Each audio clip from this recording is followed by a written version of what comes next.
All right, then. Welcome back to part three of the impact of World War II, North and South. And at the moment, as you saw in the last two videos, we're focusing on the South primarily for the first few videos, looking at the whole policy of neutrality and insistence on that. So, after the discussion the last, we said that relations with Britain and indeed the Allies became kind of a bit more biased towards them. I suppose a type of friendly neutrality began to emerge, especially after 1941 when Hitler focuses his attention towards the East and Russia.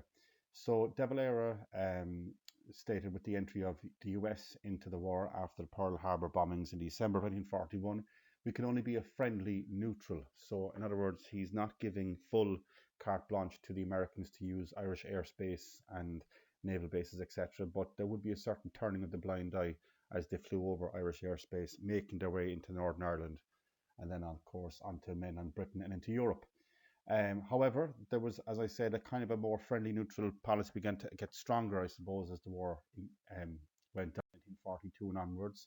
For example, the G2, that was the Irish military intelligence, did have regular meetings with the Allied intelligences of both Britain and America and passing information, I suppose, in relation to German spies, etc.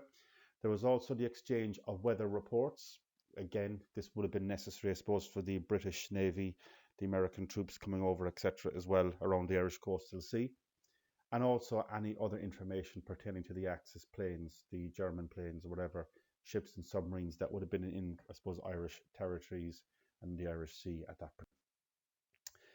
Earlier, just mentioned as well, they also allowed the Allies, as in the American troops in particular, to fly across northern Donegal as they made their way into Derry and training camps in the north onto mainland Britain as the war progressed. Okay, that's just a small bit about that. I wouldn't be too majorly concerned about that. Now we're going into the wartime economy, and this is extremely important for a question in relation to Ireland during World War II in the South. It is also vitally important as well, should you get a question about society and economy from 1923 to 1945, perhaps, which has come up in the past.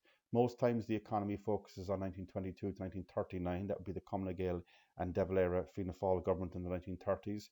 But if it does go into the war, you would need, I suppose, a paragraph basically on the wartime economy. And we look at some of the measures introduced here at the time. Now, the emergency as we knew it still actually existed beyond the war in 1945. Ireland was still economically in an emergency state up until 1947. So there was very little economic development in the country for almost a decade itself. And for one thing, De Valera's policy of the protectionism in the 1930s and self sufficiency was copper fastened by the war itself. And a number of measures were introduced by the government at the time itself. First of all, control over all foreign exchange. Also, an emergency budget was brought in pretty much from the get go, which put aside certain money for various different provisions, including a very small amount for defence. A special national loan was also put in place as well for wartime. Most importantly, perhaps, was the setting up of the Department of Supplies, and this was given to the role. This role was given to Sean Lemass, who became Minister for Supplies. Prior to this, he had been Minister for Industry and Commerce in the 1930s, and it was his particular role to deal with the whole issue of shortages and, importantly, rationing. Ration books, of course, being issued to every household in the country for basic essential provisions, and he was trying to ensure that all basic needs and requirements were met by government and indeed the public alike. So he was responsible for the issuing of such things as ration books and also things fuel shortages. In relation to this, we had a thing called the Glimmerman. These were inspectors that went out and essentially inspected household, domestic, and commercial use of things like gas, electricity, oil, etc., because there was a shortage of these basic fuels. Most of these fuels were coming in from Britain, and in time of war, Britain certainly needed to hold on to as much fuel as it possibly could. So there was a shortage of things like oil and petrol, etc., which then affected as well things like public transport and private transport. There were less buses and trains running. There was also less cars on the road as well. And this impacted on everybody's everyday life in terms of delivery of goods, getting people to work, schools, etc. So the emergency did have an impact on all our lives, although we were not, I suppose, devastated by wartime destruction. Cost of living, shortage of goods, rationing, etc. at the time were all commonplace in Ireland, as well as, of course, mainland Europe and beyond. It's really after the fall of France in 1940 when I suppose the war really kind of steps up a gear that we see significant shortages of goods in Ireland. Everything from clothing, consumer goods, metals, fuels, etc. Supplies were seriously cut coming in from mainland Britain, as we saw there, such as coal, spare parts, etc. Tea. And as a result, with this, you have, I suppose, a shortage of goods, first of all. You have longer queues for goods. You have a black market beginning to emerge as well in certain areas. And this, of course, was something that was a problem for the government to try and curtail.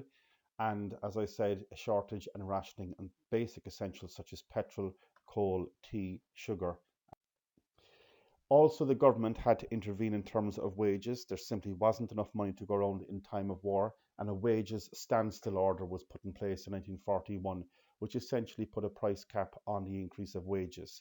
And at the time, where wages were rising by 13%, prices of goods rising by even up to 70%. So people had less money, things were costing a lot more to actually buy, and therefore the cost of living was growing quickly during the course of the war itself. One of the more successful government initiatives at this time was the whole area of merchant fleets. These were boats that had been bringing goods in from Britain predominantly in container ships for many, many years prior to this. And of course, in time of war, a lot of these merchant ships were being used for the war effort in Britain. They were converting these ships into naval vessels used for the Royal Navy. So immediately there was a shortage of ships coming into Ireland, and as a result, a shortage of goods. So the Irish government took the decision to basically buy new fleet of ships themselves and also charter a few more, and thus setting up a semi-state organisation called Irish Shipping Limited. And they basically filled the gap of goods coming into Ireland from Britain. People who had previously been relying on British merchant ships now could, I suppose, rent or charter ships from Irish shipping, and therefore it became quite a successful thing for the government itself. The initial purchase of 8 ships and chartering 5 more actually increased demand for goods, and as a result, the Ministry for Supplies was quite successful in this, and eventually the Irish Shipping Company would last for many, many more decades. Overall, though, the war itself, I suppose, wouldn't have had a great impact in the South. During World War One, we were exporting quite a lot to Britain in terms of Irish agricultural produce. This was not the case so much in World War Two, perhaps punishment by Churchill for our policy of neutrality, whereas northern farmers experienced a boom of exports to Britain. In the South, that was. In fact, there was a lot of negative things happening at this point.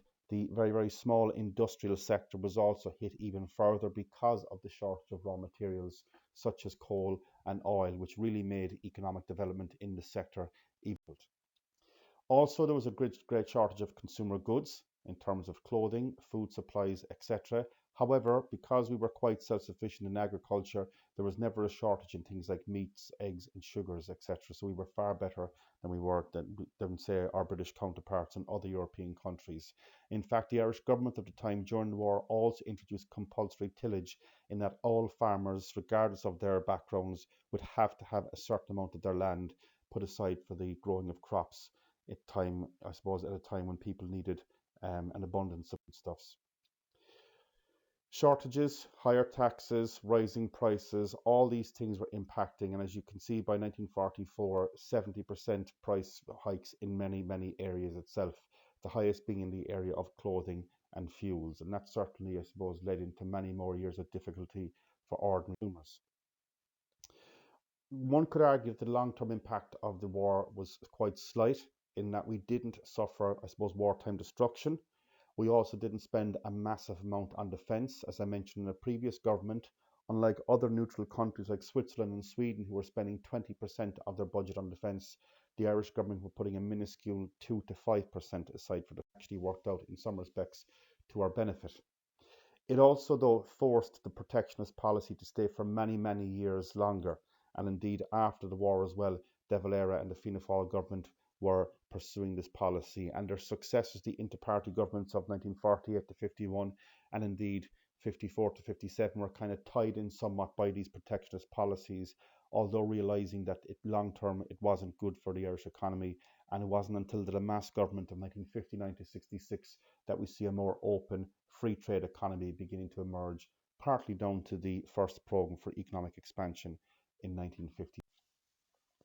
Moving on from the economy to more social aspects of society at the time itself, the whole area of censorship.